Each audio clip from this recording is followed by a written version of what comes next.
Friends, આજે હું share કરીશ તમારી સાથે વેજીટેબલ પનીર ફ્રેન્કી બનાવવાની રેસીપી. તો અહીં આગળ પેલા લોટ બાંધી લઈશું. તો અહીં આગળ મેં 1 વાટકી મેદો લીધો છે અને 1 વાટકી ઘઉંનો લોટ લીધો છે. એમાં સ્વાદ પ્રમાણે મીઠું એડ કરીશું, થોડું તેલ એડ કરીશું. હવે બધું મિક્સ કરીને આપણે લોટ બાંધી લઈશું.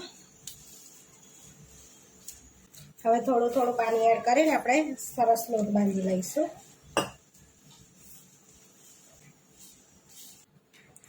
આ રીતે આપણે લોટ બાંધી લેવાનો છે. તો આ રીતનો રાખવાનો છે લોટ. હવે થોડુંક તેલ એડ કરીને કેળવી લઈશું. આપણે તેલ એડ કરીશું અને થોડી વાર આપણે કેળવી લઈશું. અહીંયા સરસ એવો લોટ આપણે કેળવી લીધો છે. હવે રેસ્ટ આપીશું એને. ત્યાં સુધી આપણે ભરવાનું સ્ટફિંગ બનાવી લઈશું.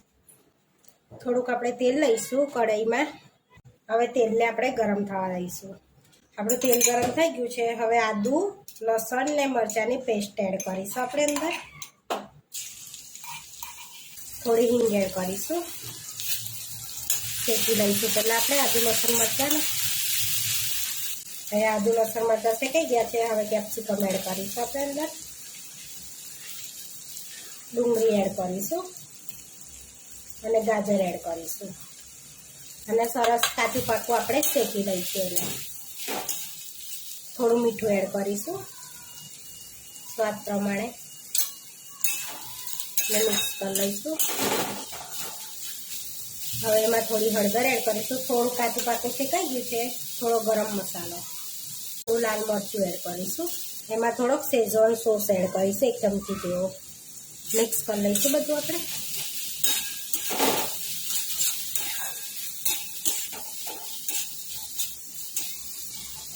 હવે પનીર એડ કરીશું આપણે. તો અહીં આગળ મેં પનીરની સ્લાઇસ કરી લીધી છે. આ રીતે નાની નાની એ એડ કરીશું. ટુકડા કરી લીધા છે અને મિક્સ કરી લઈશું આપણે. આપણું પૂરણ રેડી થઈ ગયું છે. હવે આપણે રોટલી વણી લઈશું. રોટને જોઈ લઈશું રેસ્ટ આપીને. સરસ એ થઈ ગયો છે, પલળી ગયો છે. હવે થોડોક કેળવી લઈશું આપણે. તમે આની જગ્યા પર એકલો મેદો બી લઈ શકો છો, ઘઉંનો અને મેદાનો લોટ. હવે આપણે ગુલ્લા કરી લઈશું. અહીંયા આટામણમાં મેં કોટ કરી લીધો છે. હવે આપણે વણી લેવાની છે. અને સરસ બહુ જાડી નહીં, બહુ પાતળી નહીં, મીડિયમ સાઇઝની આપણે વણવાની છે. આ સાઇઝની આ રીતની આપણે વણી લીધી છે. હવે આપણે શેકી લઈશું. તો અહીંયા શેકવા માટે મેં લોળી પહેલાં ગરમ કરવા મૂકી દીધી હતી. હવે રોટલી એડ કરી દઈશું. હવે પલટાઈ લઈશું આપણે. અને કાચી પાકી શેકવાની છે આપણે એને. ફરી પલટાઈ લઈશું. આ રીતે આપણે કાચી પાકી રોટલી શેકવાની છે. પછી એને આપણે સ્ટફિંગ ભર્યા પછી બી એકવાર શેકીશું અને એક બાજુ થોડીક વધારે શેકવાની છે આપણે. હવે આ બાજુ આપણે શેકી લીધી છે. આ બાજુ થોડીક ઓછી શેકી છે એટલે લઈ લઈશું પ્લેટમાં અને આ રીતે વણીને શેકી લઈશું. હવે આપણે જો બધી શેકી લીધી છે. હવે આપણે ફ્રેન્કી બનાવી લઈશું. હવે આપણે એક રોટલી લઈ લઈશું કાચી પાકી શેકેલી. હવે રોટલી પર આપણે શેઝવાન ચટણી એડ કરીશું થોડીક અને બધી બાજુ આપણે લગાડી લઈશું. હવે ફ્રેન્કી મસાલો સ્પ્રિંકલ કરીશું. હવે પનીરવાળું જે પૂરણ બનાવ્યું હતું એ એડ કરીશું આપણે અંદર.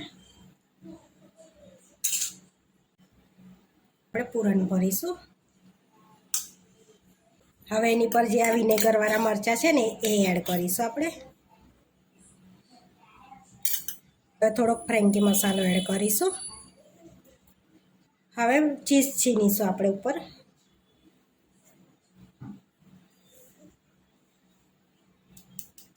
હવે થોડોક ફ્રેન્કી મસાલો સ્પ્રિંકલ કરીશું અને બંધ કરી લઈશું આપણે એને આ રીતે.